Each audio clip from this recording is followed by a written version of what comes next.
नमस्कार, मैं हूं आपके साथ स्नेही श्रेयस। आया ऑन भारत बिहार झारखंड देख रहे हैं आप। नीतीश कुमार खुद कानून बनाते हैं और AK-47 वालों को छोड़ देते हैं, यह कहना है तेजस्वी यादव का। दरअसल आज बिहार के पटना में एक पॉश इलाके में जबरदस्त फायरिंग हुई। इसके बाद राजनीतिक माहौल भी गर्मा गया।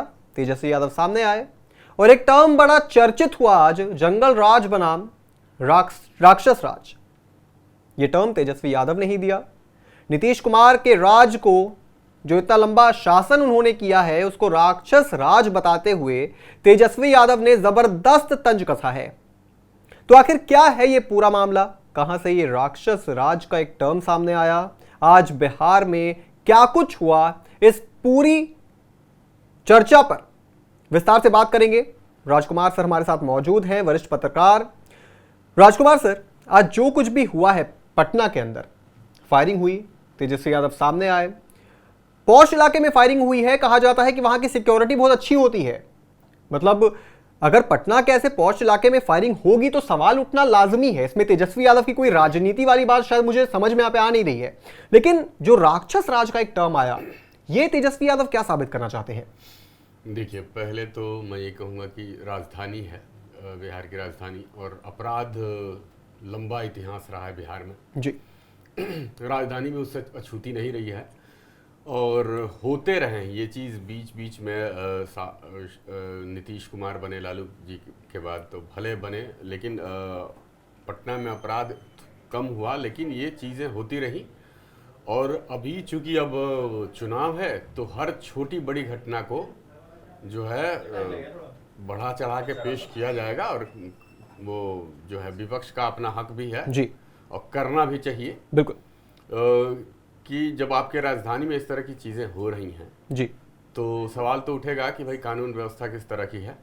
अभी पहले, इसके पहले ही जो है कुछ ही दिन पहले पटना में ही बीच शहर में एक युवक ने कुचल दिया था पुलिसकर्मियों को चेक करने वालों को, जिसमें एक महिला पुलिसकर्मी की मौत हो गई, दूसरा गंभीर रूप से घायल हो गया, कई और घायल हुए। बिल्कुल। तो ये इस किस तरह का मिजाज है वहाँ और किस तरह का माहौल है, ये चीज़ें सवाल तो खड़ा होगा कि जब अब चुनाव है तो सरकार भी कोशिश करती है कि भाई इन सब चीज़ों पे नियंत्रण रखा जाए ताकि दामन दागदार ना हो। लेकिन ये एक रणनीति है तेजस्वी यादव की। अब वो नीतीश कुमार के पिच पर खेलना चाहते हैं जी, और यही वजह है कि वो जंगल राज बनाम राक्षस राज को तुलना कर रहे हैं वो, कि ये हम अगर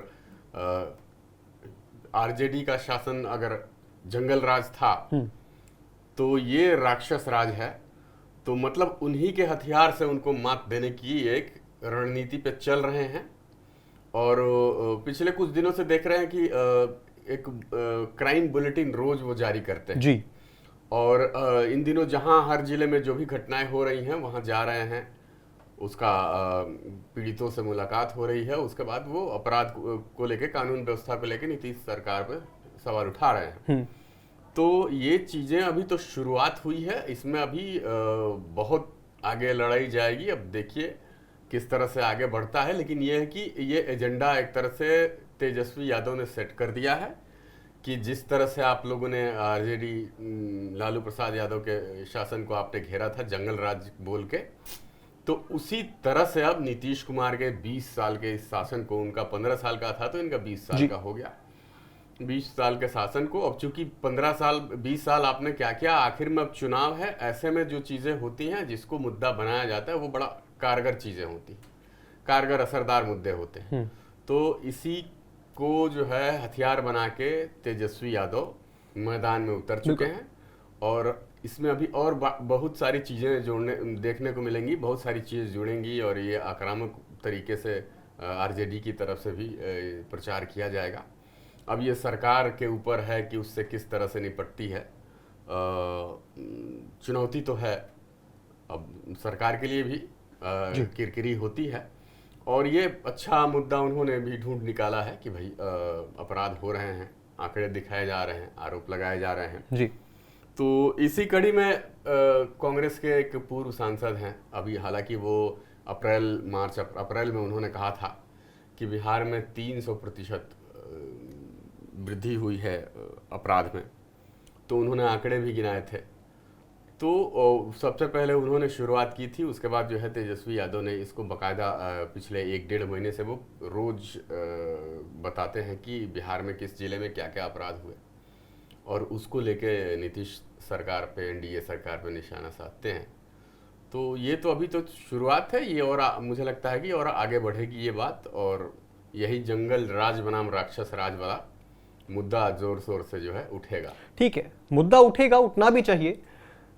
लेकिन राजकुमार जी, मैं आप चाहूंगा कि आप अपने पर्सनल लेवल पे बताएं कि चलिए बयानबाजी का दौर चलता रहेगा, कोई राक्षस राज कहेगा, कोई जंगल राज कहेगा, लेकिन नीतीश कुमार के शासनकाल को आप किस तरीके से देखते हैं कि राक्षस राज छोड़िए, जो क्राइम होते हैं बिहार में, आपको क्या लगता है कानून व्यवस्था कैसी है इस मौजूदा दौर में बिहार के अंदर? नीतीश कुमार के जो शासनकाल रहे हैं 15 साल, कैसी है बिहार के अंदर कानून व्यवस्था? देखिए, अगर तुलना करेंगे लालू यादव के शासनकाल से तो उस हिसाब से तो बहुत बेहतर है। मतलब आप कल्पना नहीं कर सकते कितना बदलाव आया है। अब जिन लोगों ने वो 90s का दौर देखा है, बिहार की सड़कों पे दोपहर में सड़कें सुनसान हो जाया करती थी, 2 बजे के बाद जिला मुख्यालयों से सार्वजनिक परिवहन गाड़ियां चलनी बंद हो जाती थी जी। लोग गाड़ियां नहीं खरीदते थे, जो लोग नया खरीदते थे या शादियों में जिनको दहेज में मिलता था वो घर से निकालते नहीं थे। कई बार तो ऐसा होता था घर से निकालने पे भी घर से भी उठा ली जाती थी। अपहरण का तो खैर एक लंबा इतिहास ही रहा है। तो बहुत सारी चीज़ें थी, वो जो दौर था वो भयावह था और उससे तो खैर तुलना नहीं की जा सकती। लेकिन आप 20 साल का सफर तय करके आए हैं 2005 से 2025 तक, तो इस 20 वर्षों में सिर्फ ये याद दिला देना हर बार की लालू यादव का दौर कैसा था, तो इससे आपको छुटकारा ये नहीं, आपको हरी झंडी नहीं मिल जाती कि नहीं आपने बहुत अच्छा किया है। अच्छा, वो आपने अच्छा किया, लेकिन उससे आगे बढ़ के करने की जरूरत थी हर मोर्चे पे। तो अभी जो कानून व्यवस्था है तो ये 20 साल के लिहाज से तो अभी बहुत है, और अपराध की वजह से कानून व्यवस्था भी एक विकास में बाधक चीज़ें होती हैं, तो वो उसी तरह से है। हालांकि सरकार को डिफेंड करने के लिए जो है आंकड़ों की जेडीयू की तरफ से आंकड़े दिखाए जा रहे हैं। अब बिहार के डीजीपी खुद जो हैं विनय कुमार, उन्होंने एक आंकड़े पिछले दिनों जारी किया था, तो उन्होंने भी उसमें देखिए ध्यान देने वाली बात यह है कि वो जो तुलना की थी वो 2004, 2001, 2 से 2025 की तुलना की थी। वो 2024 से 23 से 22 से 2025 की तुलना नहीं कर रहे हैं, वो 2004 से की थी। हालांकि अब उनकी तारीफ होती है, बहुत तारीफ होती है विनय कुमार की, और उन्होंने आंकड़ों में दिखाया भी था कि कई सारी चीज़ें की हैं, लेकिन जो वो आंकड़े दिखाए थे उसके मुताबिक वो जो 2004 में आपराधिक जो हत्याएं होती थी, 2004 में जो वार्षिक हत्याएं होती थी उसमें 1200 की कमी आई है सालाना। तो ये एक बड़ा आंकड़ा है। बाकी बहुत सारी चीज़ें, अब जैसे जेडीयू भी एक आंकड़ा दिखाती है कि अगर नेशनल लेवल पे अपराध का देखें ग्राफ, तो उसमें बिहार 16वें नंबर पर आता है जी। तो ये भी चीज़ें हैं दिखाने के लिए, तो उनके पास है, वो कागज़ में तो आप दिखा सकते हैं, लेकिन जो ज़मीन पे दिख रहा है उसको कैसे झुटलाएंगे आप?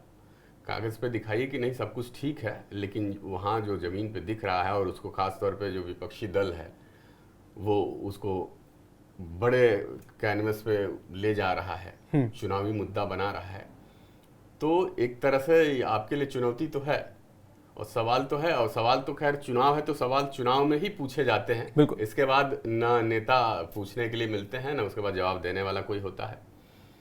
तो इसीलिए सवाल अब चुनाव है तो पूछे जाएंगे और विपक्ष भी पूछेगा, और इसीलिए ये राक्षस राज बनाम जंगल राज वाला मुद्दा चल निकला है बिहार में।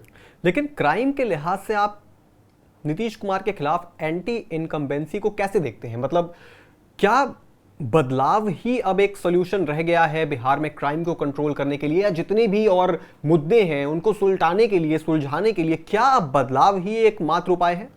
देखिए, कोई भी सरकार बहुत लंबे टाइम तक रह जाए तो उसके खिलाफ तो एंटी इनकम्बेंसी होती है। और नीतीश कुमार को लेके इसमें इन दिनों कई सारे सवाल भी उठाए जा रहे हैं। उनकी सेहत को लेके, उनकी मानसिक स्थिति को लेके प्रशांत किशोर भी बोल रहे हैं, तेजस्वी यादव भी बोल रहे हैं, और उनको तो यहाँ तक भी कह रहे हैं प्रशांत किशोर की उनकी दिमागी हालत ठीक नहीं है। कई ऐसे वीडियोस, कई ऐसे मौके पर कई बार ऐसा कुछ कर जाते हैं जिसको, जो विपक्ष के आरोपों को हवा मिल जाती है और फिर वो पूरे प्रदेश में चर्चा का विषय बन जाती है। जी। तो ये चीज़ें हैं, एक एंटी इनकम्बेंसी बिल्कुल है, लेकिन बात यह है कि अपोजिशन में जो पार्टी है वो कितनी सक्षम है जी, और उस पर कितना भरोसा आप कर सकते हैं। एक चेहरा है तेजस्वी यादव का, बड़ा चेहरा है। सर्वे में मुख्यमंत्री का जो है सर्वे अभी हाल ही में कई एजेंसियों ने किया था, तो उसमें पता चला कि भाई 40% से ज़्यादा लोग मुख्यमंत्री उनको बनाना चाहते हैं। जी।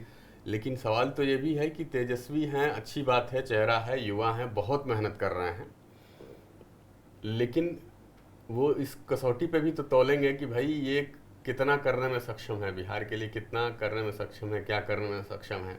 और दूसरा, ये जंगल राज का जो दाग है, जिन लोगों ने पुराने, अभी भी मुझे लगता है कि 60% तो 60% ऐसे लोग होंगे जिन्होंने वोटर होंगे, बिल्कुल लोग नहीं वोटर होंगे, जिन लोगों ने ये चीज़ें अपनी आंखों से देखी होंगी, बिहार में किस तरह से उस समय कानून का राज था, सरकार किस तरह से चलती थी, अव्यवस्थाएं कैसी थी, सड़कें कैसी थी, बिजली कैसा था, तो वो उन लोगों के दिमाग में है। और ये ड्रॉबैक है तेजस्वी यादव का। तो ऐसे में अब चुनौती उनके लिए है, लेकिन अब सरकार नीतीश कुमार की है, तो कानून व्यवस्था पर सवाल उन्हीं से पूछा जाएगा, विपक्ष से नहीं पूछा जाएगा।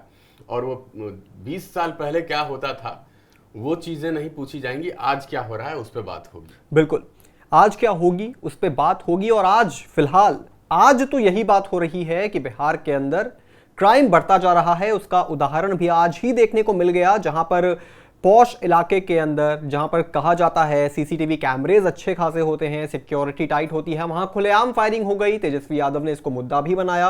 अब आने वाले वक्त में इसको कितना वो भुना पाते हैं ये तो देखने वाली बात होगी। लेकिन फिलहाल आज जो कुछ भी हुआ है बिहार की राजनीति के अंदर, ये नीतीश कुमार को बिल्कुल एक झटका देने के लिए काफी है, क्योंकि चुनाव सर पर है।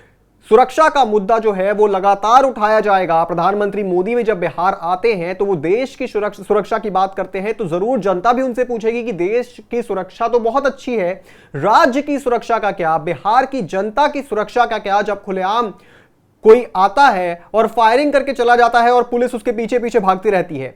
इन सब सवालों का जवाब नीतीश कुमार को देना होगा आने वाले चुनाव में, जब वो वोट मांगने जाएंगे। फिलहाल इस पूरी चर्चा में हमारे साथ जुड़ने के लिए आपका बहुत बहुत शुक्रिया राजकुमार सर। इस पूरी चर्चा पर आपका क्या कहना है दोस्तों, कमेंट सेक्शन में जरूर लिखते जाइएगा। बिहार झारखंड से जुड़ी तमाम बड़ी खबरों को देखने के लिए आप देखते रहें आय ऑन भारत बिहार झारखंड।